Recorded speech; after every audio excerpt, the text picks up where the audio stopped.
So I've been to a lot of blockchain shows over the last year or so as we started to build our platform. And this one is the best one. And I'm not just saying that because we're good friends with GMGC, but because a lot of the people here are from games and like games for real. I've had a lot of really good conversations with people about using blockchain for games, including one last night at 1 in the morning while eating tissue and boom at some random cafe with two people who had not only worked in games for as long as I had, but had also read all of the economics books that I have read. And not just like, oh, I have that queued on my Kindle, but like for real. And we're sitting there like arguing behavioral economics at 1 in the morning. So I really appreciate the invitation to this show. Also, because I've watched all of the speeches all day today. Several of them have specifically called me out as evil, including the one that I just saw. In big red letters, those guys who use behavioral economics to manipulate people into staying into games, that's me. So, which is fine. We're here to have a discussion. We're not all here to have the same perspective, right? If it was, otherwise you'd all get bored. So I will start. A little bit about me. Worked in games for about 15 years now. I was at Activision for 12 and EA for 2 before then. I'm sort of the quintessential corporate video games guy. Was lead designer on Call of Duty. Big franchise shooter. I do behavioral economics, player choice design, onboarding, narrative design, systems. I know a lot more about guns than I ever wanted to know, having worked on a Call of Duty game. But yeah, Activision is a global publisher and developer, and our perspective is a little bit, I can talk a little bit about what the previous speaker was talking about from our perspective, but I'm just gonna get started. Honkai Impact 3, not my game, awesome game. I put this in here because I'm kind of late in the day and I just wanted to make sure everyone's paying attention.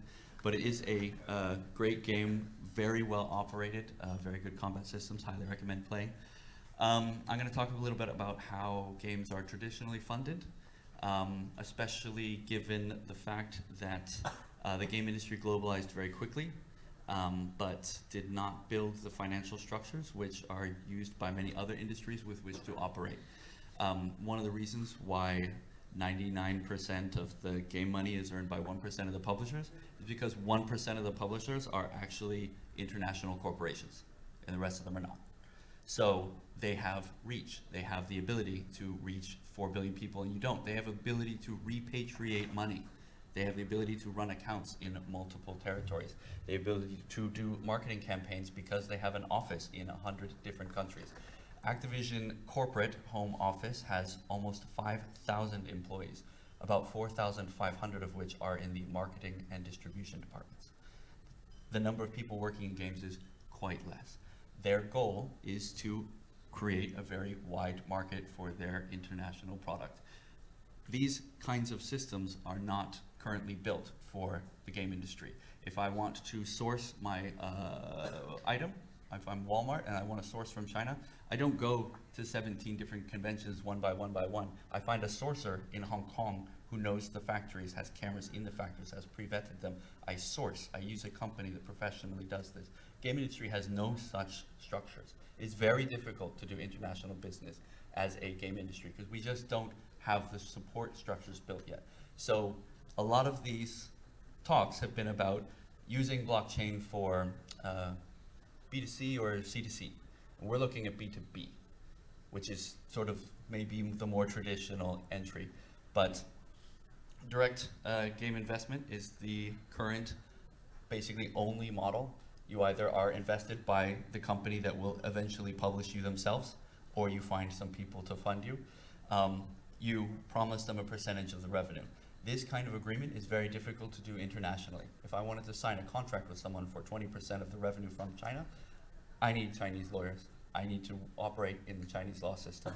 I need to deal with Chinese regulations as well as my own, and repatriating money, if anyone has tried to do that from China to US, is extremely difficult. So these kinds of deals tend to be very small. Oversight and overhead. If you give a developer $1 million and you want to make sure that they spend that $1 million on your game, very difficult to do so. But it just takes a lot of time to find your partner, vet your partner, make your contracts. It's very time consuming. It's also extremely difficult to enforce. And because it's difficult to enforce, you have to charge a high premium because you're going to lose out on about 2/3 of this. Any VC has been through this process as well. Liquidity. If I invest in a game and I don't want to be invested in that game, there's a dirty trick. I'll tell you a dirty trick the publishers use that I don't condone. They say, we'll give you the money to make the game, and then we'll pay for the marketing. The game comes out, they don't think they're going to make more than they've spent on the marketing. They just don't market it. What are you going to do?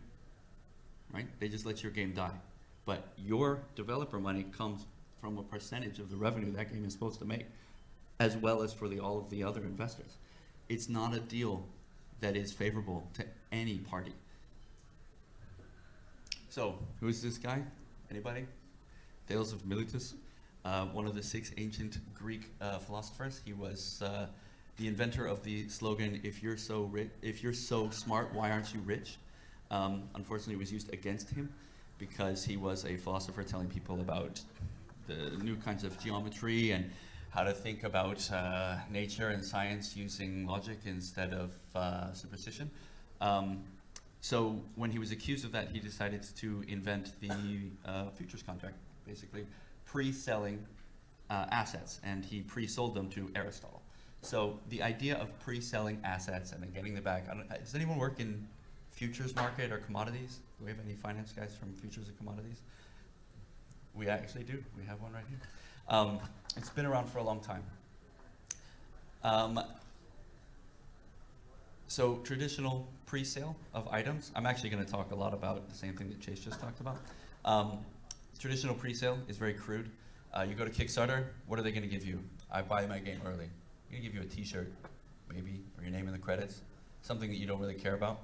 You don't get a lot of pre-sales because the only people who pre-sale are people who are very interested in your specific game.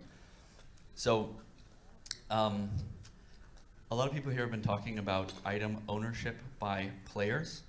I'm just gonna come out and be that bad guy and say, like, that is not what the game industry wants.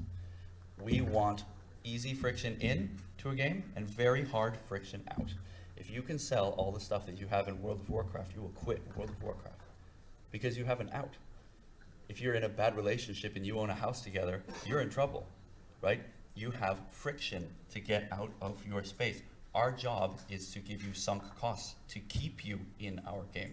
We don't want you to be able to cash out, unless it's to cash out to another one of our products. The reason why a lot of these systems don't exist is not because they're hard or not because we didn't have blockchain, it's because we didn't want them. We treat the secondary market as scalping. We don't get a cut of that. You make a sword, you sell it to somebody else. World of Warcraft, we hunt gold farmers. So, giving people a cut, right, we're keeping it real, right? Giving people a cut is pretty good, right? It's a step forward. It's really helped a lot of us maybe come to terms with this. But if I pay, like, my Call of Duty game costs $400 million US to make. I want to keep people in that game for a long time. 30% of the revenue is made in the first week or two. 70% of my revenue is made in a long tail. People end up spending money in games that they don't even like anymore because it's too much friction to leave. I have all these sunk costs. All my friends are here. I leave World of Warcraft where I'm level 90 and I have like 10,000 real dollars invested, and I go to a new MMO and I'm level 1 and I suck and nobody likes me and I have no friends and I'm in an empty space with no gear. No, I'm not going to do that, right? Like, these are the real pressures, right? So when we're thinking, and I don't necessarily think that this is a good thing, right? I'm not being like we should all be evil, right? I'm just giving the other perspective, so when I talk about how we're thinking about trying to solve that, I can give you some context, right? So, VSN, what we're looking to do is pre-sell assets, but not to players, but to B2B, as investment. We think that the people who should be owning the items in a game are the investors in that game. You pre-sell 1,000 units of your game. You pre-sell 1,000 gems, but the gems are not spent by the people who bought them. The gems are bought by investors. It's a derivative. You buy it. When the game comes out, the player spends the money. That money goes to the investor, the token holder. right? Not to the player.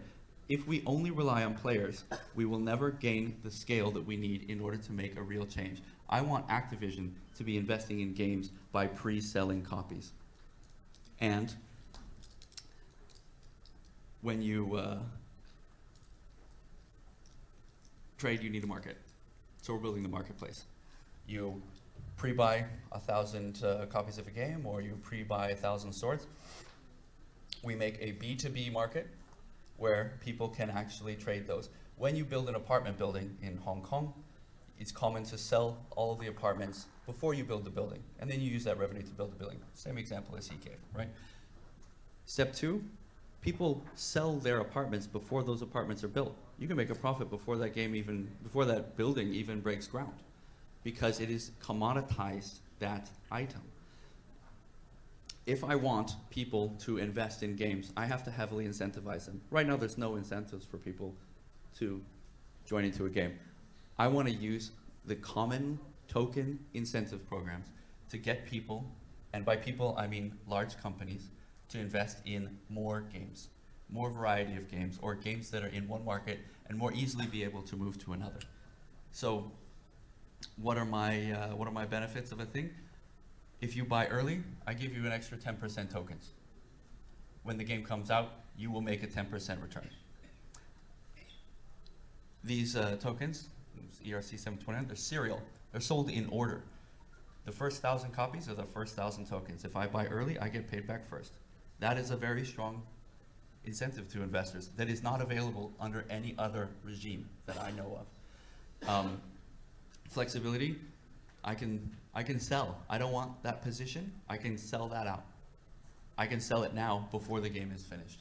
I can make a profit before the game is finished if I can find someone to buy. I can crowd sale just as easily as I can get 2 or 3 large publishers. Right now it's impossible to get 2 or 3 large publishers to invest in a game together. This allows multi-publisher deals, which is something that's really not possible under the current regimes. And real-time logistics. I know what was sold to whom and to where, which is something that is extremely difficult and extremely expensive to do under current regimes.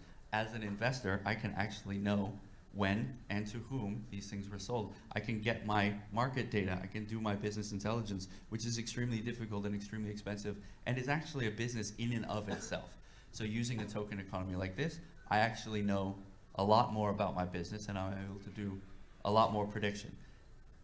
It's not a future. It is a derivative. It is not a security. Securities are extremely difficult because of regulation, etc. And securities are quite difficult to trade. So our job is to create new ways for multi-party investment in games. We want to give investors actual incentives to buy early. We want to build a marketplace on which they can actually trade those assets. We want to make baskets of assets so that one person may own several positions in several different games and be able to sell those as a group. We basically want to bring commonly used modern financial methods for funding and investment to the game industry, to make it more liquid for investors, to make it much easier for developers to self-raise. I think Chase's example is extremely good. And just in general to make cross-border agreements much easier, because if it's tokenized, if you're trading in assets in this way, you actually don't have to have contracts in every different country. It's much cheaper with much lower overhead to operate. So thank you very much. I really appreciate it. I try to keep it on time because I'm really looking forward to the next panel. And I see some smiling faces. I'm sure we're going to have an interesting talk after this conversation. Thank you very much. My name is Evan Webb. Thank you to GMGC. Thank you to Evan. This is also Evan, an old friend of mine, and I really appreciate your time. Thank you so much.